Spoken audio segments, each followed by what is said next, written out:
Hello!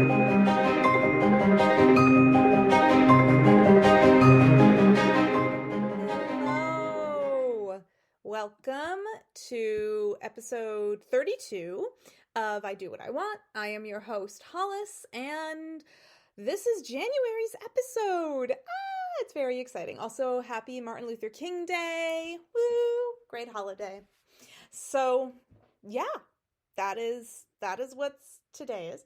So, just a couple of updates before we get into the fourth short story for the Power Therapy series that was originally developed by Dr. Kobus Vorster. And again, if I am mispronouncing your name, I am so sorry. But a couple of announcements first. First announcement is that, of course, I'm still working on the third book in the Rashan series called Tear in the World. And that is, I'm trying to get it out by summer. Wish me luck. I'm hoping to, definitely by fall. Honestly, maybe shooting for August, September would probably be my sweet spot. So, hoping that I can get it out by then. I have made some changes. I am working with a marketing consultant who is absolutely wonderful and has been honestly incredibly clarifying and helpful to me. And if you're an indie author and you want a suggestion, please just DM me and I will be happy to share who I'm working with. But just in case they don't want, just a huge influx of emails and stuff like that, I'll I'll refrain from saying their name, but they are absolutely excellent. And if you're an indie author who's looking for a good marketing consultant, DM me. I will share their name with you, and you can contact them if you so choose. But it's been really, really clarifying, and I have decided that at least for this year, I will only be focusing on the Rashan series. I am not going to be releasing any books in the Lost Beacon Chronicles for 2024. The series it will continue, I promise. We are going to find out what happens to Lucretia further down the road and, many books down the road as I planned. But just in an effort to keep me more focused and to really build up my credibility and brand as an author, I think I need to just focus on the Rashan series right now, which frankly is my most popular series. So I'm going to focus on them for all of 2024. Lost Beacon Chronicles is still happening, but it's on pause at least for a year while I get all of my ducks in a row. I've made some updates to my website, and there will be more updates coming to the website. It's prettier now, so you should go look at it. Very proud. Look at it on desktop. Do me a favor, because a lot of the really beautiful backgrounds don't show up on mobile, and that makes me sad. Also, the mobile, I'm still trying to... Mobile looks fine, except on the banner heading, there's a little text overlay, or text crowding, whatever. And it's not that important, but I'm trying to figure out how to fix that. And it is the only thing that doesn't function correctly in mobile, and it's not even a function issue, it's an aesthetic issue. And it's the thing. But mobile, you can't see the pretty backgrounds I added and that sort of thing. So yeah, look at it on desktop. It's better. It's like a lot better, and it's more fantastical. So you should do that. So super brief. So obviously we're listening to the fourth short story. This is the second to last one. I only wrote 5 of these in the Power Therapy series to begin with, as I've just, for reasons of credibility and things like that. Dr. Vorster is the one who developed the Power Therapy series. He is the one who developed the techniques that these little short stories are illustrating. So anything therapy related, the techniques, which are the titles of each of the short stories, those are all absolutely his brainchild. Those are his property.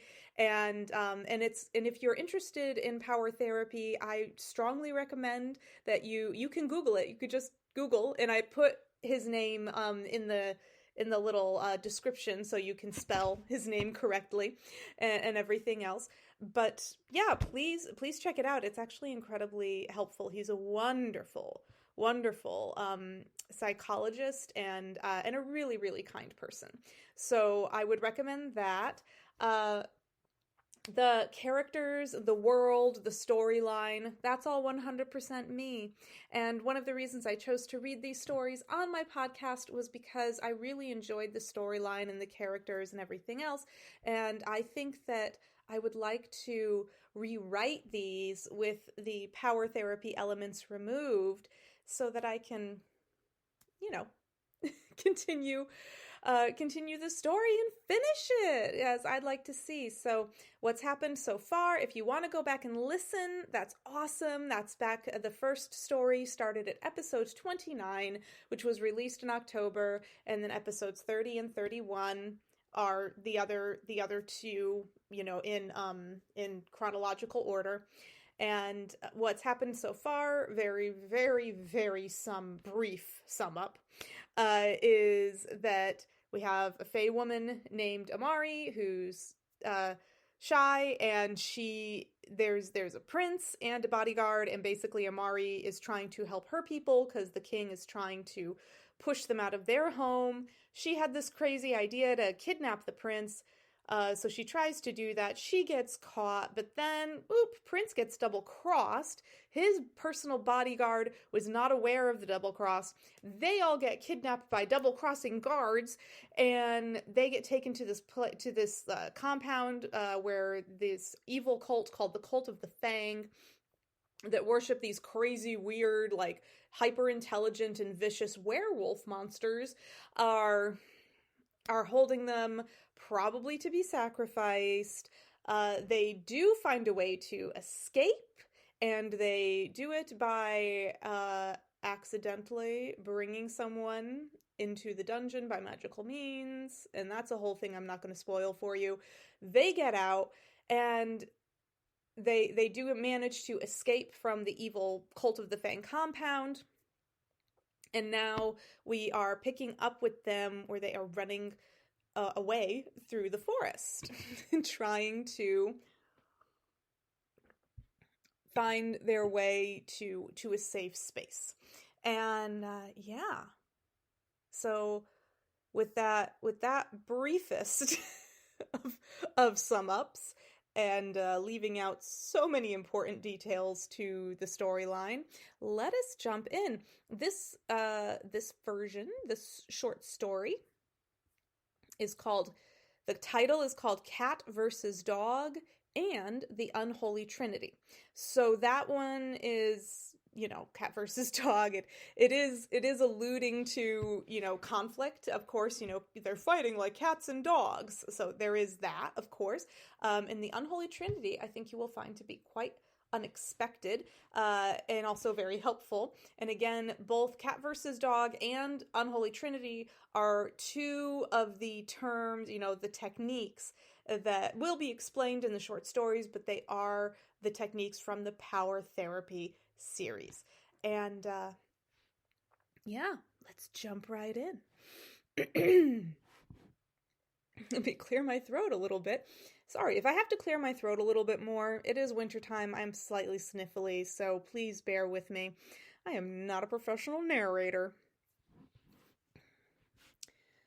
I told you we need to go this way, toward Pike. Why do you insist on leading us back to Tigist? Keist growled through gritted teeth at the small Fey woman. She was passively pushing his buttons and making him angry. They did not want to use torches to avoid detection in the forest while they ran, and since the Fey woman was the only one who could see in the dark, she was leading them. However, she was leading them in the opposite direction that Keist had determined. He felt that he was in charge here, and did not appreciate her disobedience. Because we shouldn't go to Pike.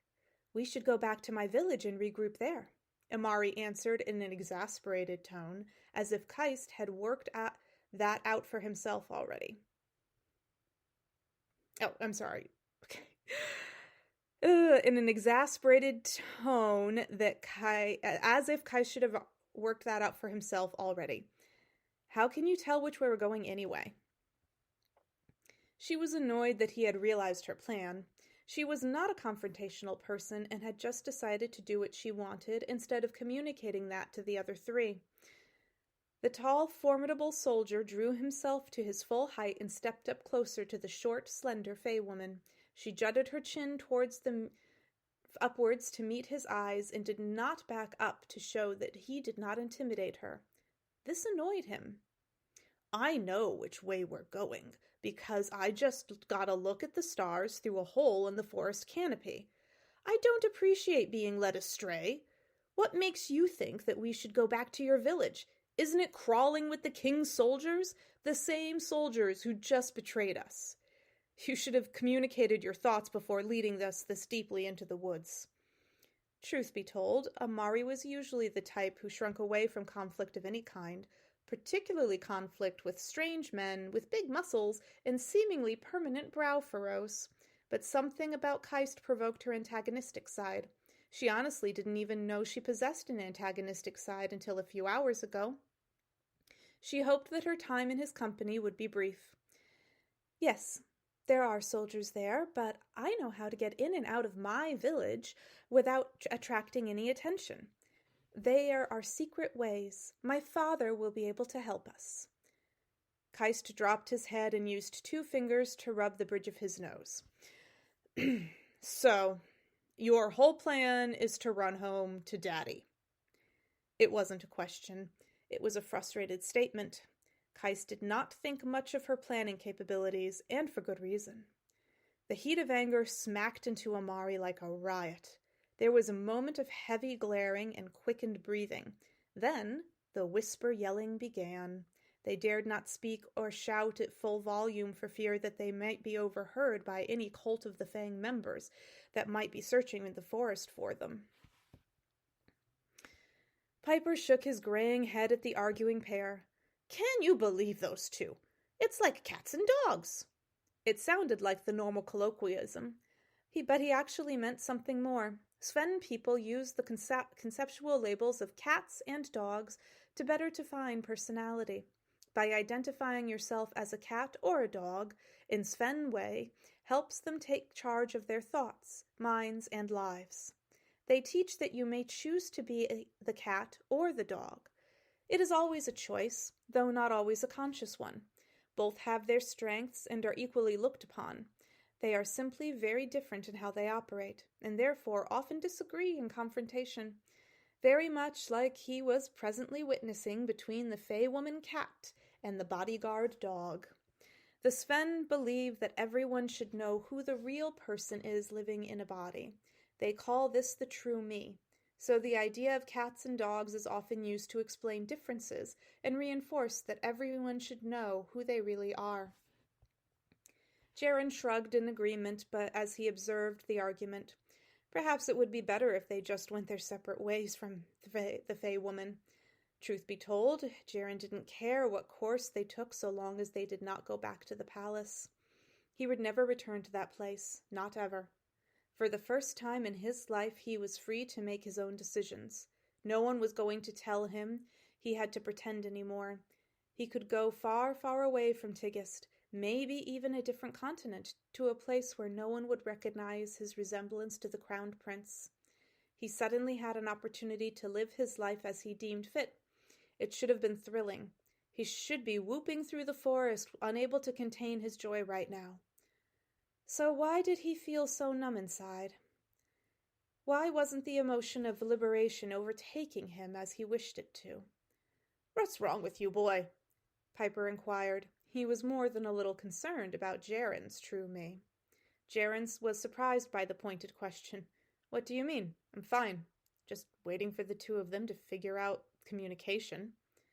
Jaren had grown accustomed to using subtle humor as a defense mechanism, especially when it came to pointed questions. Questions could be very dangerous for him in the past.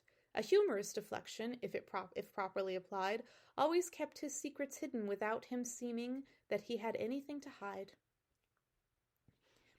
"Don't try your social parlor tricks with me. I'm beyond all that. Now, what is wrong with you? Why aren't you elated beyond control? You just seem numb." Piper replied firmly, but still with genuine concern in his voice, knowing that this young man had been a prisoner his entire life and was now suddenly free should have yielded a different reaction. I suppose I'm still processing everything. We did just escape, you know. Poppycock! You're still suffering through your misery. Piper crossed his arms over his chest and set the young man with a hard look. He may not be able to clearly make out the forest around him in all the dark, but he could see Jaren's face well enough to know the young man was depressed, and just accustomed to operating within that emotion. What? Jaren was taken aback. He knew he was depressed. He had always felt justified in his depression. But this insightful stranger was taking a lot of conversational liberties with him. They may have met in a very odd and personal fashion, but they were still strangers. Piper cocked a salt-and-pepper eyebrow and fixed his emerald eyes on Jaren with a knowing look. He may be overstepping some perceived social boundaries, but the extreme circumstances caused him to be more focused on solving problems where he saw them. Politeness be damned. Because this young man could very well be his long-lost nephew, very likely was, in fact, Piper felt a familial duty toward him. I believe you are in the grips of the unholy Trinity, Piper stated plainly. The whisper-yelling continued and possibly escalated a few feet away. It was beginning to feel like white background noise to their conversation. The what? I don't understand what you're talking about, Jaren admitted with a confused interest. Suffering, misery, and wallowing. Piper held up his hand in a balled fist and straightened a finger for each word as he spoke it. You're drowning in all three of them, and have been for many years, I'd wager. We call it the unholy Trinity among the Sven. We have special emotional capabilities, but that also can make us more sensitive and susceptible to negativity. By the looks of you, you've been exercising your ability to compartmentalize these feelings and function for your whole life. But you need to learn how to do better than that for yourself. You need to learn how to block them out completely. Well, of course I've been depressed my whole life. I'm a perpetual prisoner. I had to accept my existence and survive within those confines. It's fortunate that I have been able to accept and compartmentalize my emotions so that I could survive without going crazy. I don't see what your problem is. Jaren was feeling a bit offended by this encroachment on his personal life. He was regretting sharing that he wasn't the real prince with the stranger. Something about him just felt so safe. This man had an energy that Jaren trusted without question. He did not understand why, but he was beginning to question his own instincts. Piper held up his hands in disarmament. I'm not trying to rile you. I'm trying to get through to you and help you. I'm not blaming you for your past or how you feel, but that depression doesn't serve you at all. Not one bit. Cast it out. It's not that simple. Jaren raised his voice from a whisper which felt so loud in the dark wood. Amari and Keist paused in their argument and stared in the direction of their companions. Piper fixed Jaren with a firm look. They were all still as statues, frozen in listening to see if anything else in the forest had heard the outburst. A long moment passed with nothing but the rustlings of the forest, but then distinct voices of men, the snapping of twigs beneath heavy boots, the far-off but distant clanking of armor and weapons during movement. "Into the trees!" Amari whispered urgently to the group as she deftly and silently climbed the nearest tree.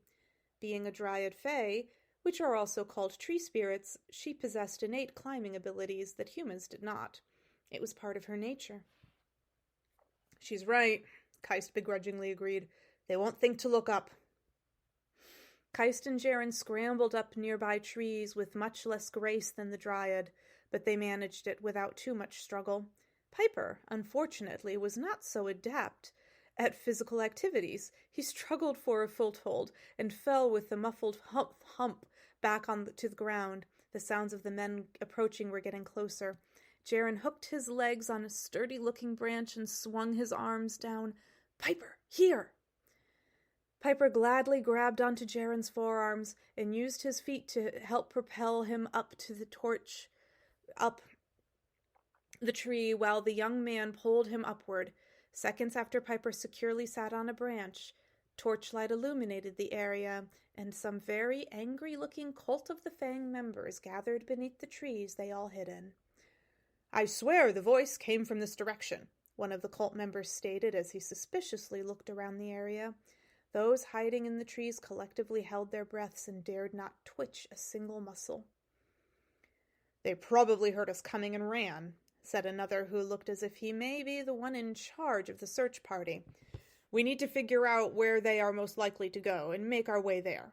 Tracking in the darkness is useless. Besides, the Fey woman must be a witch or something of the like. There is no way they could have escaped without the aid of magic." "The prince knows it was his own father that betrayed him," another guard mentioned. It was the same guard who had told Jaren of King Ramos's involvement, actually. "I don't think they would be keen on heading back home." The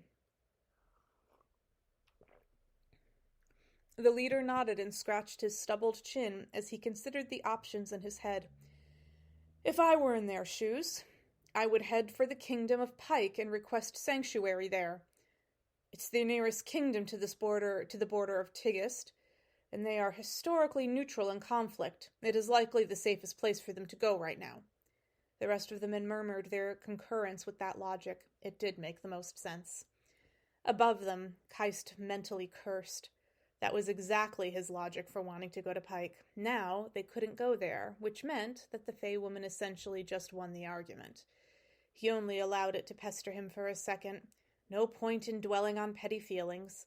They would go with her to her village and hope for the best. It wasn't that bad a plan, he supposed. "But, sir, doesn't it seem that they are headed deeper into Tigist with the trail that they are taking tonight?" another guard asked. "It does, but I'd bet 500 gold pieces that it wasn't on purpose. They are probably turned around in all this darkness. It doesn't make any sense for them to go back to King Ramos.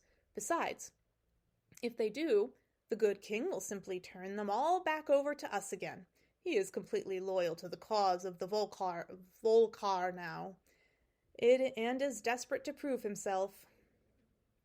The others all nodded in agreement. The guards regrouped and began heading in the direction of the border of Pike and Tigist. They all stayed in the trees until the torchlights could no longer be seen and no sound of them remained in the distance. The 4 refugees slowly came down from their hiding places and gathered together in the darkness. "If we keep moving, we can make it to my village before dawn," Amari stated. She had come to the same conclusion as Keist about the winner of their argument, but she chose not to gloat over it. Keist did have excellent reasoning and a good plan. It was just happenstance that her plan happened to be the better choice in these circumstances. Both viewpoints had merit, and she did not wish to make him feel less than, just because she was getting her way. Keist nodded curtly in affirmation. "Lead the way." The rest of the journey through the night went smoothly.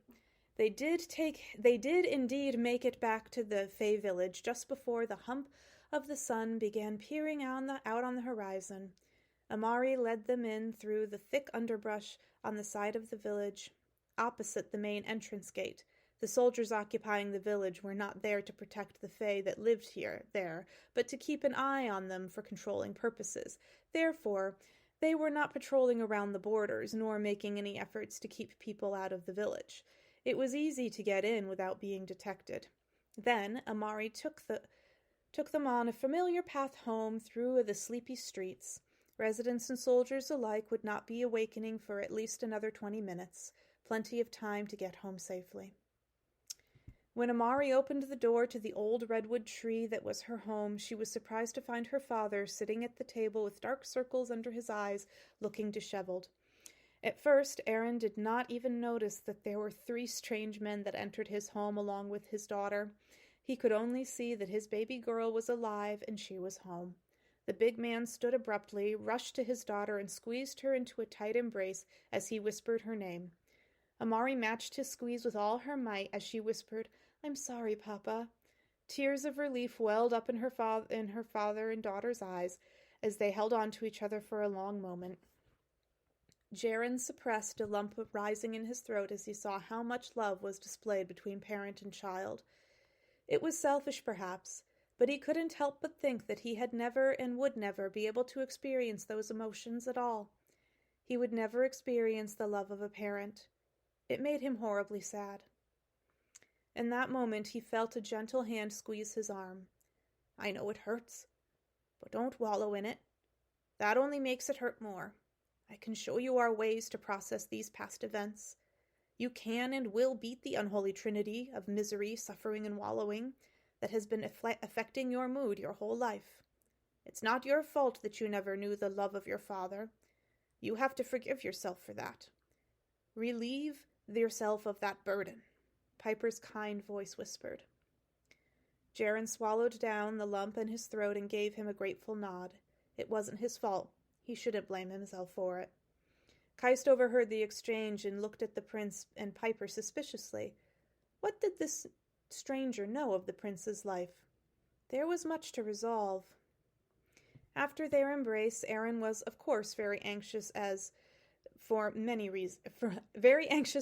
answers. Where had his daughter been for an entire day and night? Who were these strangers in his home? Why were they all here now?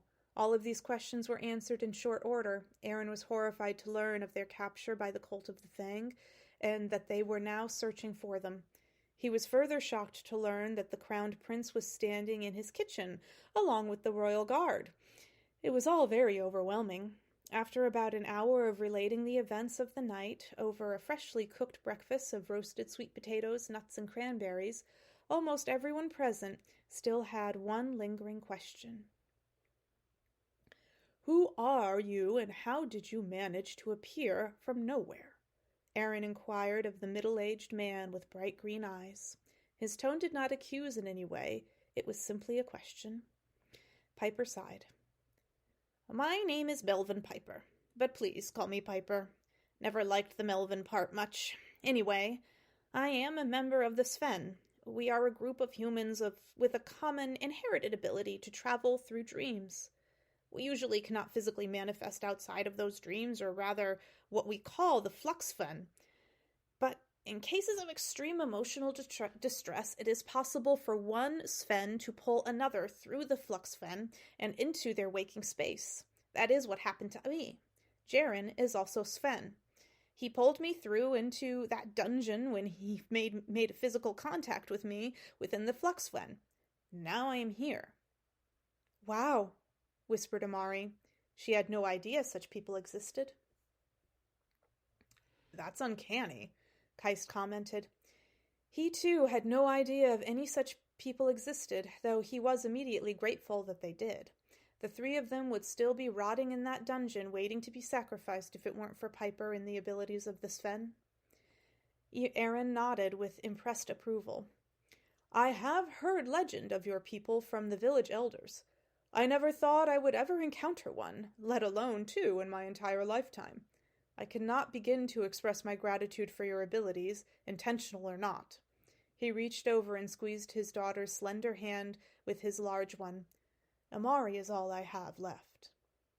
There was a quiet pause of appreciation about the small table. "You said it's an inherited trait." Keist's gruff voice sounded through the silence. He then looked to Jaren. "Does that mean your father can find you through this flux Sven?" Jaren swallowed hard, not ready to disclose that he isn't the real prince, but also wanting to assure everyone that they were not in danger of being tracked that way by the king. Keist watched his hesitation began to open his mouth again, but Piper interjected before he had the chance. "The king and queen do not possess the gift of the Sven. The trait is not always passed directly from parent to child. Often it can pass through grandparents, aunts, uncles, even cousins." He was trying to keep Jaren's secret without telling a lie. Keist nodded slowly in a way that let them know that he did accept this answer. However, he would have more questions coming. For now, they were all in need of a break. He turned his attention to Aaron. "Sir, I understand that we are already a huge imposition on your hospitality. Could we perhaps trouble you for some warm baths and a place to sleep for a few hours before we leave?" Aaron smiled in a way that went all the way into his tired eyes. He too had been up all night worrying over his daughter. "Actually, I must insist that you all stay at least through tomorrow morning. Give yourselves enough time to rest and decide where you are to go from here. I'm sure that is a very gray area at the moment. Here you are safe and you are welcome. If my Amari brought you here, that means she trusts you. So I trust you too." They all thanked him for his kindness. They wished they could offer more than gratitude. Aaron was a very good man, indeed. The next several hours were spent taking turns bathing and sleeping inside the safety of the warm and jolly redwood. It was small, yet cozy. Having 5 grown people in the house that had only seen 2 for so many years felt crowded, but in a comforting sort of way. It made Jaron feel a warmth in the pit of his stomach that he had never experienced before. He liked it very much. Aaron was also kind enough to provide all the men with clean clothing to wear. Amari tailored some of the shirts and trousers to better fit Piper and Jaron. Keist was a large man, like Aaron, so the clothes fit him well enough without adjustment. Piper, in particular, was happy to be rid of the Cult of the Fang uniform they had taken off the guard for him to wear. That evening, Jaron and Piper relaxed by the fire sitting in the sitting room, while Aaron, Amari, and Keist played a card game at the kitchen table. It was just the opportunity Piper had been waiting for. "I know you don't want to, but we need to continue our conversation from before." He fixed Jaron with an emerald stare that showed he would not take no for an answer. Jaron met his stare evenly. He knew exactly what he meant, but did not wish to revisit it. "There is nothing to be done about it, Piper. I accepted my fate long ago." "There's that word again. Accept. It should be banned from your vocabulary. That is a passive attitude, and your situation requires progressive actions. You do not accept what your circumstances are and deal with it. You should be inviting positive changes. Invite friction into your life. You have spent far too long being compliant with negativity. I want to help you. You deserve a good life. So stop accepting what is and start living your life for your true me." Jaron was moved by his speech. It made sense to him. He realized it now that he heard it that way. He had been submissively compliant to his circumstances for far too long. Perhaps the acceptance that he had been practicing for so long in order to survive was actually to his detriment. He didn't really know Piper, but there was something about him that Jaron knew he could trust. All he had done since their meeting was help and support him and the others without asking for anything in return. He had a slightly rough and direct manner about him, but it was clear that Piper was an altruistic person. Still, Jaron felt a complete loss for how to readjust his thinking. He had so many questions for this seemingly enlightened man sitting across from him. "Okay, you're right, I get that. Though, how am I supposed to change anything about it? I only know one way to exist. Also, I have so many questions about the Sven. I want to understand how to properly use it.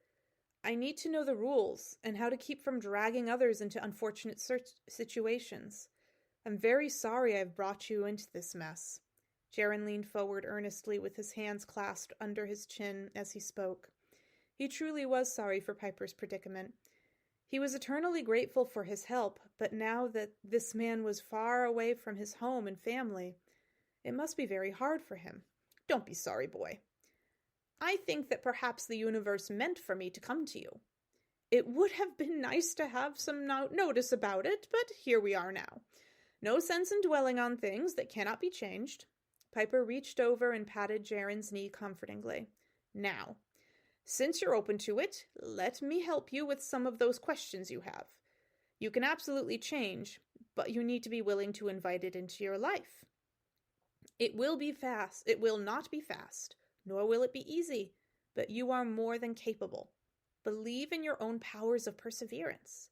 All things are possible through yourself." Piper paused briefly to allow his words to settle between them. "The flux, Swen, is something you can already control. You just don't understand it yet. The key to it is the complete harmony in your subconscious. That is everything. Harmonizing your subconscious is the crux of your existence, not the flux, Sven. So, we first must focus on getting you out of that unholy trinity that you've been sulking in, and you to forgive yourself. Forgive your true me. Your true me is blameless in everything. You should protect your true me at all costs. It is the key to your own harmony.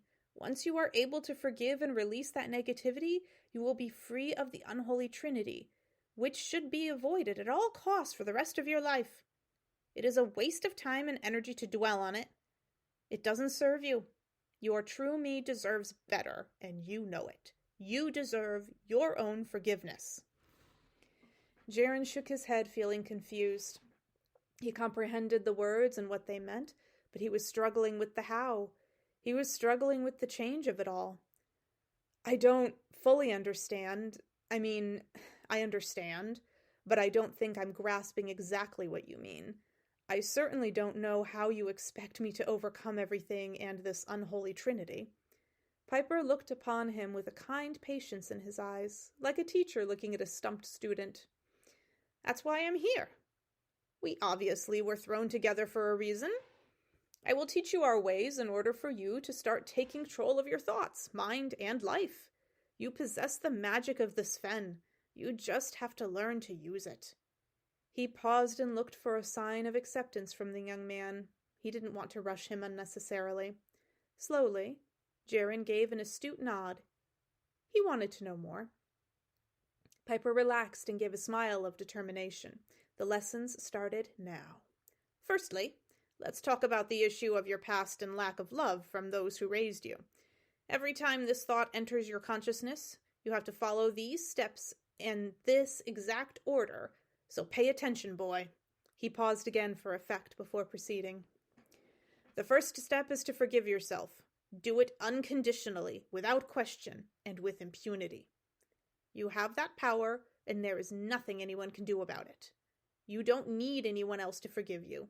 Receiving or not receiving forgiveness from others makes no difference at all. Understood? Your true me is the only one that you need to concern yourself with." Jaren blinked as if in realization, and made a little humph sound. He had never thought of it like that before. "The second step is to consider the event. Consider if you can change what happened.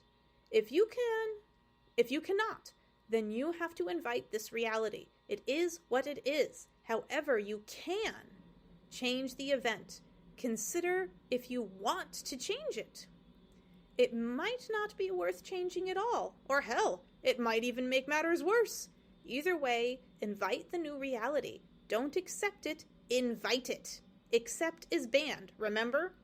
This has to be your final decision on this matter, forever. Get it?" Piper paused again, not wanting to overwhelm him. Jaren nodded for him to continue, so he did. "Finally, this event will come back to you as a thought at some point. Of course it will. We are not trying to forget these things.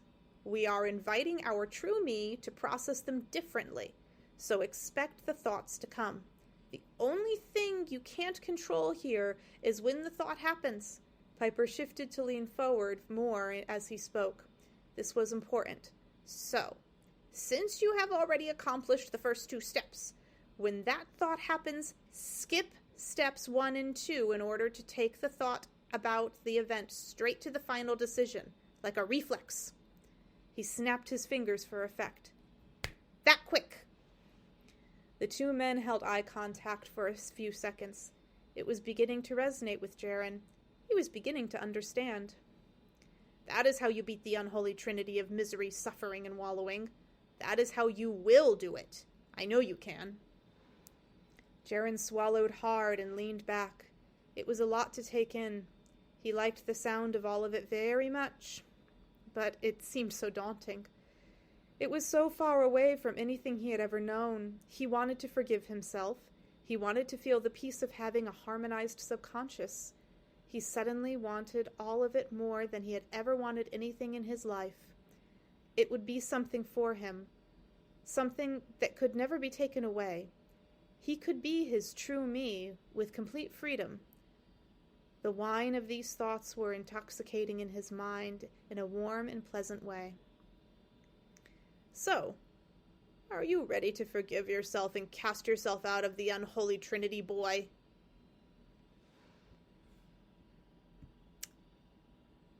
Here ends the 4th short story. There's only one left. I know that's a little crazy. It's a little crazy. So, that was Cat versus Dog and the Unholy Trinity. Again, Power Therapy, Dr. Kobus Vorster. I typed his name in the comment section. YouTube hasn't been allowing me to put the link there, so I'm sorry. I would put a link to his Power Therapy website if YouTube was allowing me to, but I don't know. Some rules that I haven't bothered to read all the legal stuff about, but you can Google it. You can Google it very easily. His website will pop right up. No problem at all. It is a very, very good program that teaches you how to help yourself. You can use... Therapy is always important. It's always very positive, but it doesn't have to be forever. You can teach yourself the techniques that you need after getting that initial help from a professional, and then the Power Therapy helps you to continue the needed techniques throughout your own life to have the correct mindset so that you never fall back into that depression or whatever troubles you. And I think that's just such a wonderful thing. It's such a wonderful thing that he does that for people and that he wanted to do that for people. So essentially, what did you think? Please comment and let me know if you think I should continue writing the story. We have next month in February, I think, yes, mid-February sometime, probably the weekend before Valentine's Day. I don't know what that exact date is. Maybe the 12th or something, whatever that Sunday is, just previous to Valentine's Day. I will be reading the 5th and final short story that I wrote for Power Therapy, and then we'll go back to the other regularly scheduled content of the podcast after that. But let me know what you think of the short stories. Let me know if you want to know what happens next. Afterward, I'm going to write it anyway. I'm just going to be honest with you. I'm curious myself to see what happens. On the website, there also is my holiday book deal, which I mentioned in the previous episode.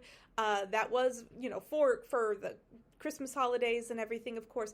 But I decided to extend the deal because I still have enough books to sell after even though I made some really nice sales, I actually still have some inventory. So I decided to extend the deal all the way to the end of January. So January 31st, you can get the first 2 books in the Rashawn series or the first 2 books in Lost Beacon for a really good deal. You save, I think it's $35 for the Rashawn series pair and $30 for Lost Beacon Chronicles. In both cases, you save like $10, as if you were to buy them separately. Plus, I sign them for you. You get a free bookmark, and I wrap them in really pretty packaging that's very exciting.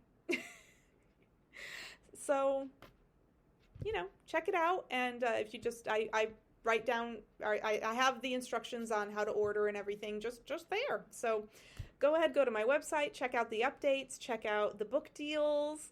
And even if you just want them for yourself, they don't have to be a gift for someone else. They can be a gift to you. You can just get yourself a deal on a good book. Yeah.